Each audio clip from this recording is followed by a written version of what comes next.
Baik, selamat sore Bu. Saya selaku perwakilan dari kelompok saya akan menjelaskan mengenai materi modal kerja dari perusahaan.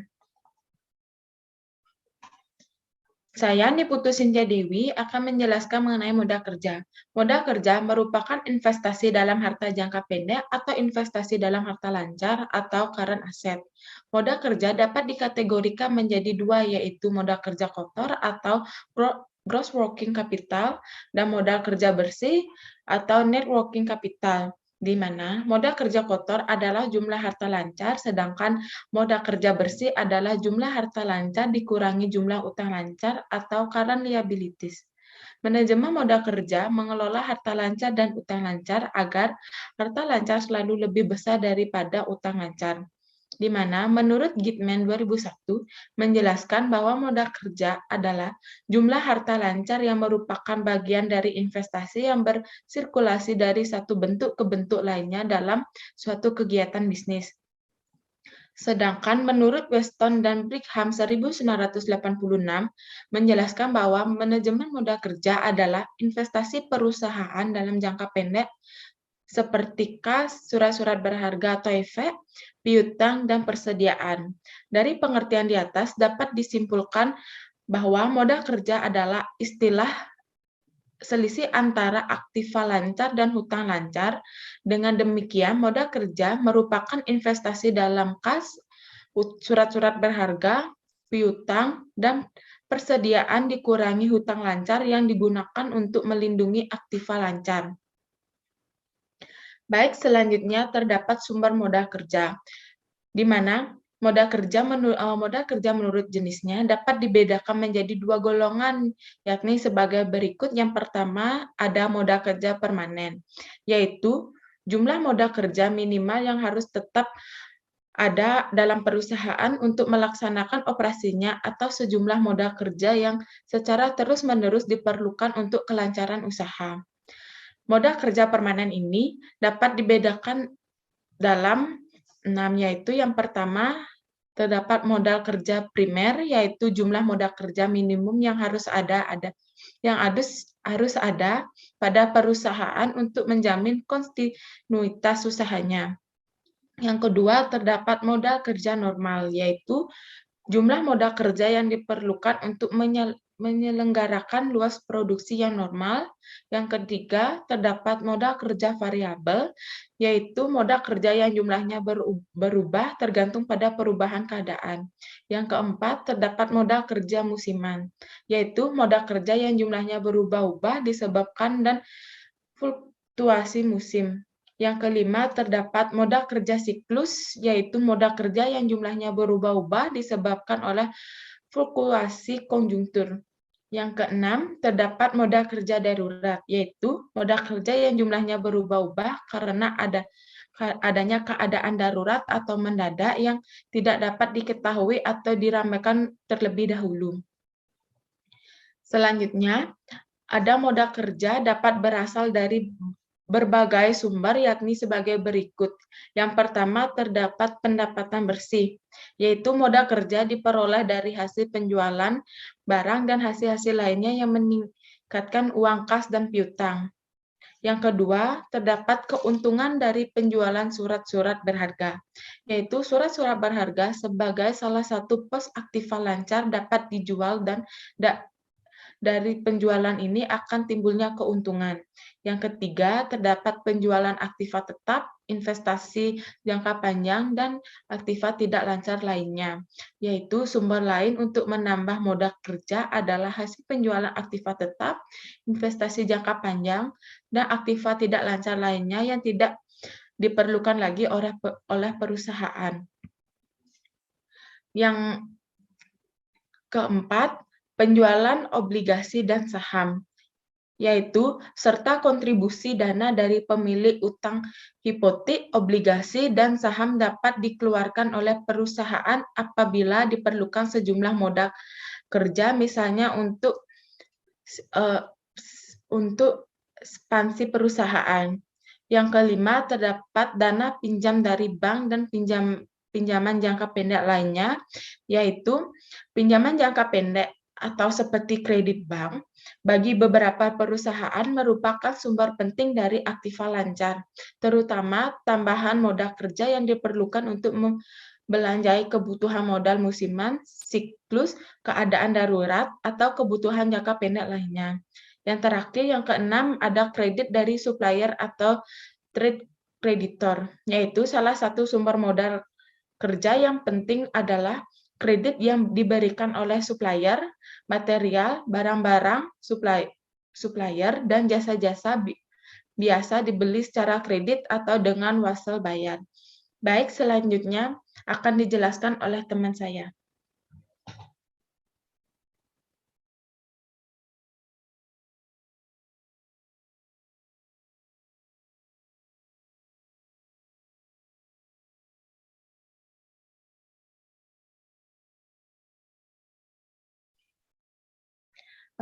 Baik, di sini saya akan melanjutkan presentasi dari teman saya. Sebelumnya, perkenalkan, nama saya Newian Febriani Savitri, NIM 19103132. Di sini saya menjelaskan tentang jenis modal kerja. Di sini terdapat dua bagian. Yang pertama itu ada permanent working capital, di mana dapat diartikan sebagai modal yang secara terus-menerus atau berkelanjutan yang diberlakukan untuk kelancaran usaha di perusahaan. Di mana pada permanent working capital ini memiliki beberapa jenis yang dibedakan sebagai berikut. Yang pertama itu ada primary working capital. Artinya itu working capital yang wajib ada di perusahaan sebagai jaminan kelancaran kontinuitas usaha yang dijalankan oleh suatu perusahaan. Yang kedua, terdapat normal working capital, adalah presentasi dari jumlah working capital perusahaan yang dibutuhkan untuk perluasan produksi perusahaan yang normal. Yang kedua, ada variable working capital, yaitu modal yang jumlahnya selalu berubah-ubah seiring dengan perubahan kegiatan produksi dalam suatu perusahaan. Berikut ini adalah jenis dari variable working capital yang berlaku di perusahaan. Yang pertama ada seasonal working capital, adalah perubahan working capital yang dipengaruhi oleh fluktuasi musim. Yang kedua ada cyclical working capital, yaitu perubahan working capital yang disebabkan oleh fluktuasi konjungtur. Yang ketiga ada emergency working capital, adalah perubahan besaran working capital yang penyebabnya tidak diketahui karena terdapat keadaan darurat. Yang selanjutnya itu ada faktor yang mempengaruhi modal. Yang pertama ada modal kerja perusahaan dipengaruhi oleh 4 faktor, yaitu yang pertama itu volume penjualan, di mana perusahaan membutuhkan modal kerja untuk mendukung kegiatan operasional pada saat terjadinya peningkatan penjualan. Yang kedua, faktor musim dan siklus, merupakan fluktuasi dalam penjualan yang disebabkan oleh faktor musim dan siklus akan mempengaruhi kebutuhan akan modal kerjanya. Yang nomor 3 ada perubahan dalam teknologi. Jika terjadinya pengembangan teknologi, maka akan berhubungan dengan proses produksi dan akan membawa dampak terhadap kebutuhan akan modal kerja. Yang nomor 4 ada kebijakan perusahaan, di mana kebijakan perusahaan di sini adalah kebijakan yang diterapkan oleh perusahaan juga akan membawa dampak terhadap kebutuhan modal kerja. Baik, sekian dari saya. Presentasi selanjutnya akan dibawakan oleh teman saya. Baik, perkenalkan, nama saya Karya Krismana Didiantini. Di sini saya akan menjelaskan tentang contoh perhitungan modal kerja dalam bisnis.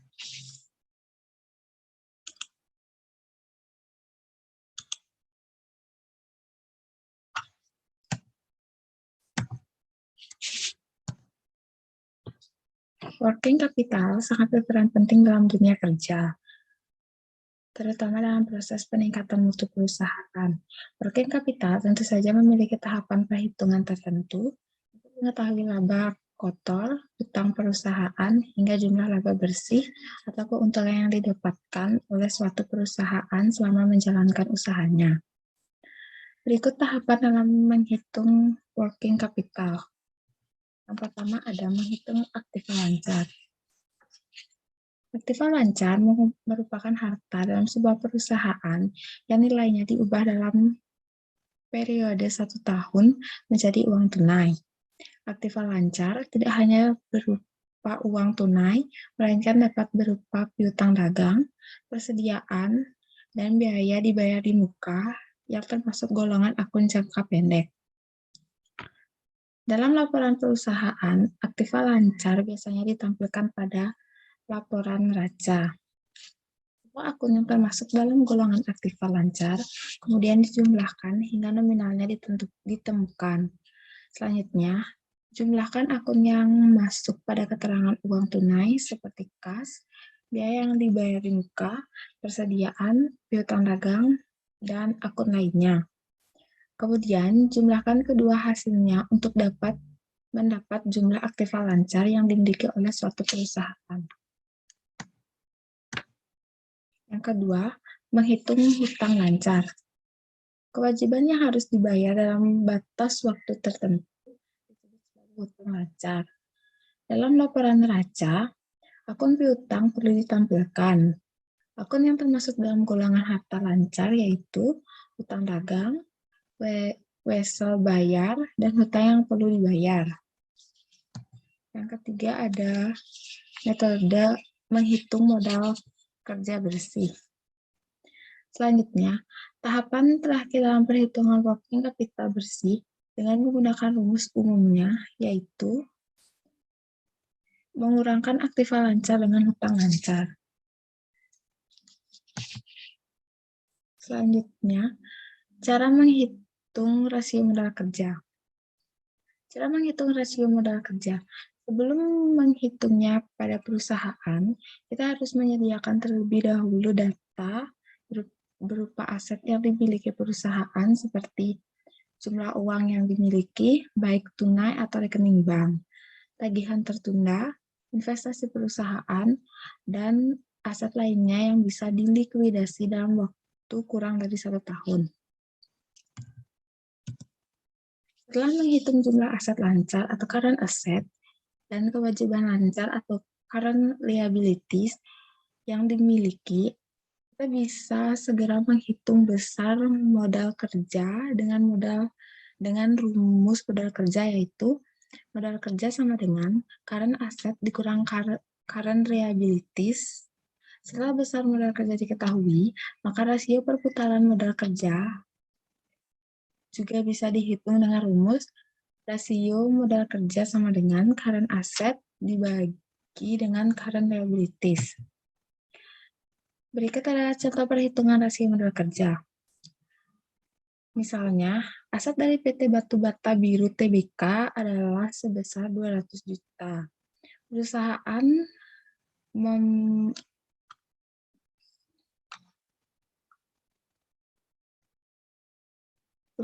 memiliki hutang sebesar 125 juta.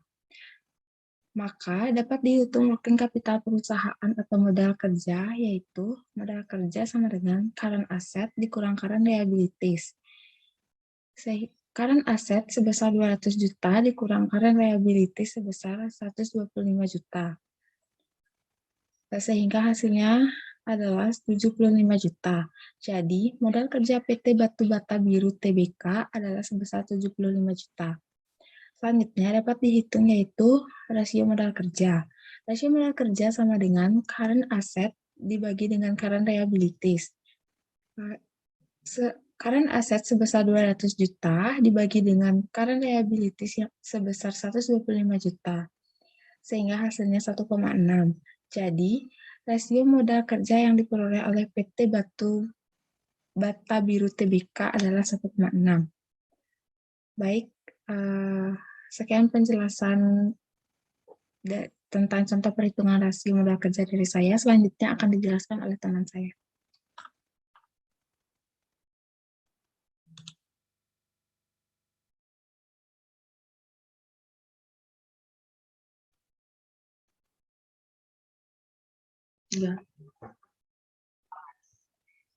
Baik, terima kasih atas waktunya. Sebelumnya di sini saya akan menjelaskan cara menghitung modal kerja dari sebuah perusahaan. Sebelumnya, perkenalkan nama saya Saiptu Pandrayani dengan NIM 19103133. Di sini saya akan menjelaskan bagaimana cara menghitung modal kerja pada sebuah perusahaan. Modal kerja atau working capital yang dimiliki sebuah perusahaan dapat diketahui secara akuntansi melalui laporan keuangan neraca. Seperti contoh pada PT Arda.Bits yang tertera pada slide yang memiliki pos neraca sebagai berikut. Selanjutnya, saya akan menjelaskan mengenai cara menghitung modal kerja kotor pada sebuah perusahaan atau gross working capital. Modal kerja dapat ditentukan dengan menggunakan data aktiva lancar atau current asset. Pada laporan PT Arda.Bits diketahui bahwa aktiva lancar terdiri dari kas, giro, surat berharga, piutang, sediaan, dan aktiva lancar lainnya. Untuk menghitung modal kerja kotor pada sebuah perusahaan, kita dapat menggunakan rumus dengan cara modal kerja kotor sama dengan kas ditambah giro bank, ditambah surat berharga, ditambah piutang, ditambah sediaan inventory, ditambah aktiva lancar lainnya. Selanjutnya, dari jumlah total dari kas, giro, surat berharga, piutang, sediaan inventory, dan aktiva lancar lainnya dapat ditambahkan. Kemudian akan mendapatkan hasil seperti pada gambar, di mana 520 ditambah 200 ditambah 320 ditambah 720 ditambah 620 ditambah 300 akan mendapatkan hasil Rp2.680.000. Jadi, jumlah total modal kerja pada kantor yang jumlah modal kerja kotor yang terdapat pada PT Arda.Bits adalah Rp2.680.000. Dalam contoh perhitung ini, modal kerja kotor sama dengan total aktiva lancar. Dalam hal ini, perusahaan dapat menggunakan seluruh aktiva lancarnya sebagai modal kerja. Selanjutnya, saya akan menghitung modal kerja bersih pada sebuah perusahaan, yaitu atau bisa disebut dengan net working capital. Modal kerja bersih dapat ditentukan dengan menggunakan pos-pos aktiva lancar atau current asset dan pos-pos kewajiban lainnya atau utang lancar atau current liabilitas. Pada laporan PT Arda.Bits diketahui bahwa aktiva lancar terdiri dari kas, giro, surat berharga, piutang, sediaan, dan aktiva lancar lainnya. Sedangkan utang lancar terdiri dari utang bank, utang dagang, dan utang lainnya.